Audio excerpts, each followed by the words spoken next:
하십니까? 신규 국방특위 1일 안보 브리핑입니다. 오늘도 우리 대한민국을 둘러싼 중요한 안보 이슈를 간추려서 브리핑해드리겠습니다. 첫 번째 소식입니다. 트럼프 미국 대통령이 미국의 핵 대비 태세를 수정해 위협 핵무기를 언제든지 사용할 수 있도록 제도를 바꾼 것에 대해서 러시아의 대답이 나왔습니다.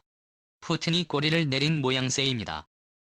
블라디미르 푸틴 러시아 대통령이 현지 시간 핵 억제력 분야 국가정책 원칙에 서명하며 러시아의 새로운 핵 전략이 공식화됐다고 타스 현지 시각 2일 보도했습니다.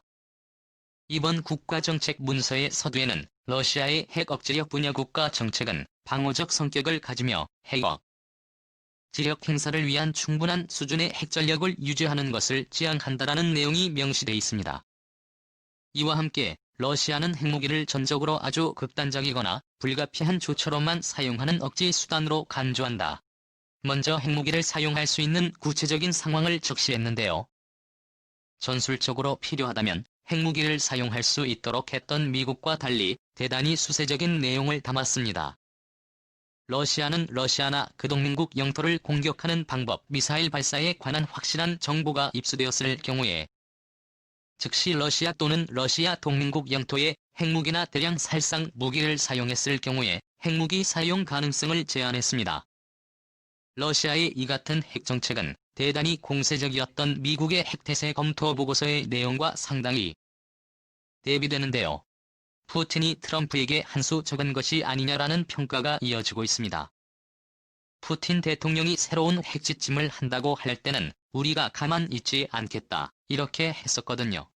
그런데 이 원칙에 서명을 했는데 기존에 우리가 알고 있었던 그다지 바뀐 게 없어요. 사실은 핵무기로 공격을 받았을 때 그래서 반격하겠다 이거 아니겠습니까? 자기들이 핵무기로 공격받으면 반격하겠다. 또 핵무기로 공격할 징후가 확실할 때 선제 타격하겠다 이걸 싸싸울 거는 방식입니까?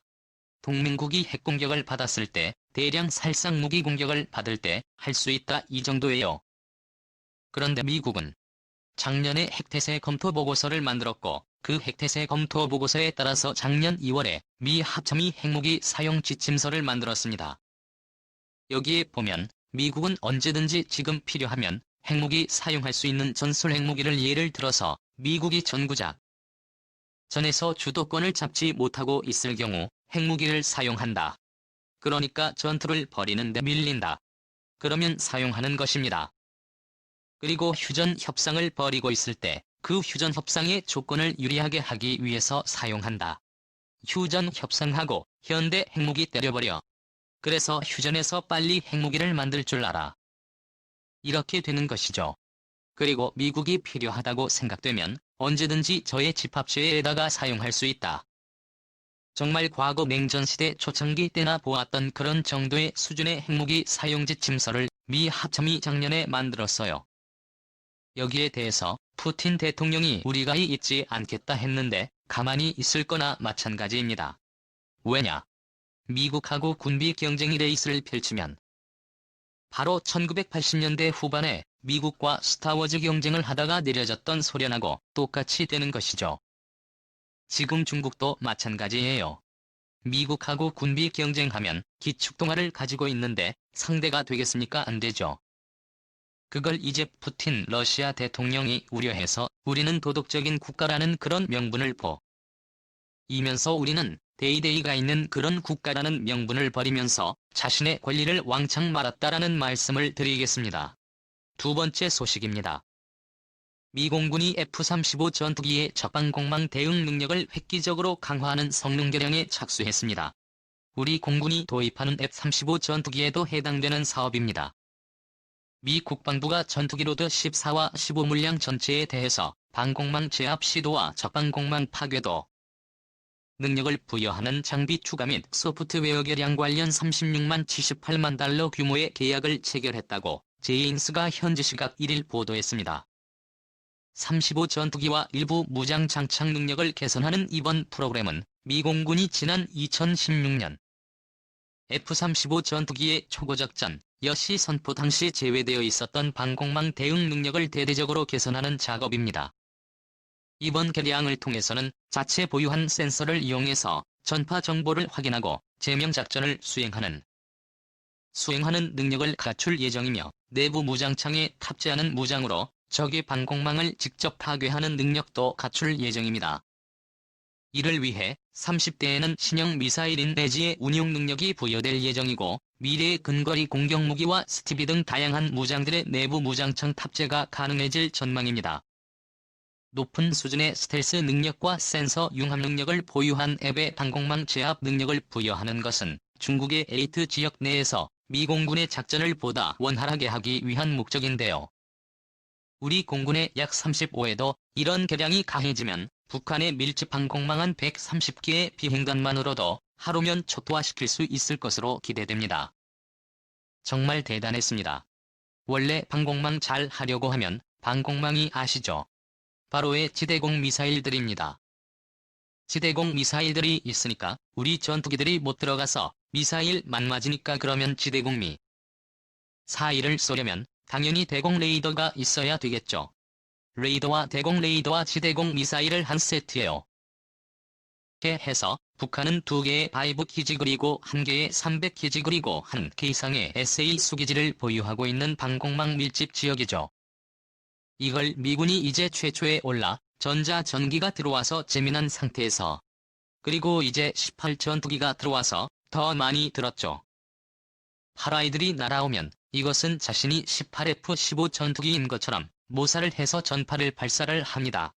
그러면 이제 북한이 봤을 때, 북한으로 내려왔을 때 1855가 대량으로 몰려온다. 그러면 이제 지하에 동굴에 수납돼 있던 이두 레이더들이 밖으로 나옵니다. 그때 이제 제주도 앞쪽에 있던 폭격기들이 쏜 순항 미사일들 요즘 스텔스가 되죠. 이런 것들이 될 테니까 이 스텔스 순항 미사일들이 날아와서 바로 그냥 나오는 레이더를 때려버리는데요. 이렇게 해서 북한의 방공망을 바로 하루에 그냥 제압해버리는데 그래서 미군만이 북한의 방공망을 이런 식으로 제압을 할 수가 없고 우리가 이제 주한 미군 또는 미군의 도움을 받아서 북한과 전쟁을 할 때 가장 중요했던 게 바로 그겁니다. 북한의 방공망을 언제, 어느 때, 몇 분 만에 몇 시간 만에 제압하며 이거였죠. 이걸 제압하기 전까지 북한의 탄도미사일들이 계속 날아올 수 있기 때문에 빨리 제압을 해야 되죠. 그런데 이 약 35가 있으면 그럴 리가 없어도 스스로 설명하고 들어가서 스스로 지금 여기에 알지만 이게 한때 레이더 미사일의 개량형이거든요. 사정거리도 2배 정도 늘렸고 이걸 탑재를 해서 이거를 때려버린다든지 아니면 F-35 스텔스지만 이 레이더 미사일은 스텔스가 아니죠. 그래서 지금 이제 스텔스 레이비드 미사일을 탑재할 수 있다. 그러면 전투기도 보이지도 않고 미사일도 보이지도 않고 이런 상태가 되면 북한 레이더를 그냥 뭐 때문에 죽는지도 모르고 다 제거가 돼버리죠. 그래서 1개 비행단만 있으면 옆 선수 1개 또는 2대가 하와이 기지를 막고 들어가서 때려버리면 그냥 1개 하나만으로 하루에 그냥 북한 지대공 미사일들 다 잡을 수 있고 그 다음에 그냥 북한 지대공 미사일도 없으면 우리 F-15K 이런 것들도 막막할 수가 있죠. 역시 이렇게 마구마구 들어가서 북한의 탄도 미사일 기지 막가했죠. 그래서 빨리 1개 비행단 규모로 235안패를 하고 우리도 지금 소프트웨어 개량 그리고 무장창 개량을 통해서 이런 능력을 부여해주고 이 사이에 이걸 우리도 도입을 하면 우리가 가지고 있는 17 전투 비행단은 지금 마음되지만 나중에 빨리 60대에 만들어서 60대 가지고 한 대당 첫날 하나의 지대공 미사일 그리고에 맞서 해가지고 들어가서 쇠5 같은 경우는 한 부대가 맞고 300도 한 부대가 맞고 나머지는 한 대가 그냥 다 때려버리면 너희들 없으면 미사일이 아무리 많아도 소용없죠. 그냥 때려버리면 하루에 끝나버리는 겁니다. 그러면 끝나버려 바로 LPG의 16들 앞에서 200번 넘게 있으니까 쑥 들어가가지고 북한 미사일 기지를 빌려 1번 벙커버스터 사용해서 막 때려버리죠. 이러면 바로 그냥 끝낼 수가 있는데 빨리 해주기를 바랍니다. 그런데 이 정부가 할까요? 그게 걱정입니다. 세 번째 소식입니다. 정부 부처가 건국 이래 최대 규모로 수직 상승하고 있는 가운데 정부가 오늘 예산안을 국회에 제출했습니다. 다들 추경은 사상 최대인 35조 3천억 원 규모인데요. 이 추경 때문에 우리 군 핵심 무기 도입 사업 예산이 또 삭감됐습니다. 정부가 사상 최대 규모의 3차 추경 예산안을 국회에 제출한 가운데 이 예산안과 관련해 삭감되는 국방 예산은 29만 78억 원 수준인 것으로 확인됐습니다. 국방부는 이번 3차 추경 편성으로 감액되는 국방 예산은 1,005만 78억 원으로 지난 2차 추경 당시 감액된 1조 4,759억 원에 대해서 1조 7,307억 원의 국방 예산이 추경으로 날아가게 되었습니다. 지난 추경에서 전투기 도입과 전차 도입 등의 예산을 크게 삭감을 했었는데요. 이번 추경에서는 한국형 이지스 구축함에 탑재할 예정이었던 엑센트 함대공 미사일도 예산 7,006억 원 전액을 비롯해서 주요 사업들의 예산이 대폭 삭감됐습니다. 국방부는 서북도서 최일선 경비를 맡을 신형 고속정인 피켓을 외산 전술 지대지 유도 무기 운용기지 건축 예산, 정보부대 인3-7 부대 시설을 갖추고 예산은 물론 장병 정신교육을 위한 정훈교육 예산을 대폭 삭감했습니다. 그럼에도 불구하고 국방부는 2차 추경 때 다른 부처에 비해서 예산을 많이 삭감한 부분을 기재부가 감안했다라면서 이번 예산 삭감으로 인한 전력 증강 사업에는 문제가 없다라고 밝혔는데요. 핵심 무기 도입 사업 예산이 대부분 날아갔는데도 전력 증강 사업에 문제가 없다는 국방부의 윗선 눈치 보기에 국민적인 불안과 분노가 커지고 있습니다. 저는 이런 국방부처럼 봤습니다. 국방 예산이 이렇게 날아가는데 국방 무기도 문제없다. 그러면 그동안 2,500원 뻥 뛰게 시켜서 예산 올렸습니까?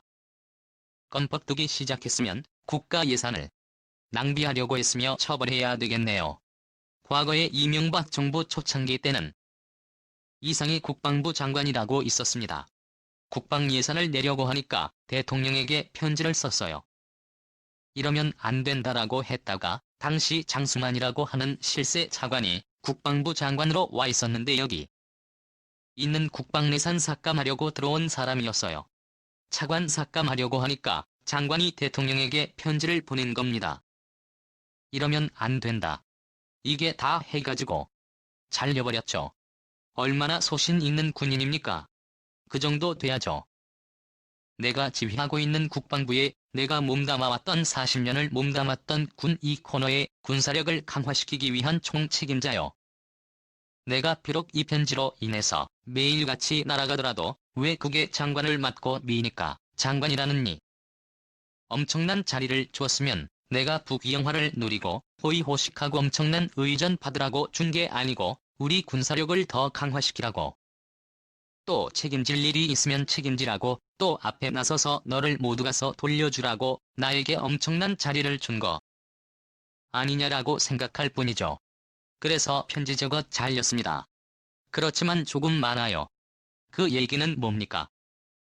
아니 1조 7,700억 원 벌써 날아갔는데 그거 아무 문제 없다. 그러면 1조 7천억 원 뻥개해서 어렵습니까? 이런 나쁜 놈들이 어디 있습니까? 그런 사람들. 그렇지 않습니까? 어떻게 이런 사람들이 있을 수 있어요?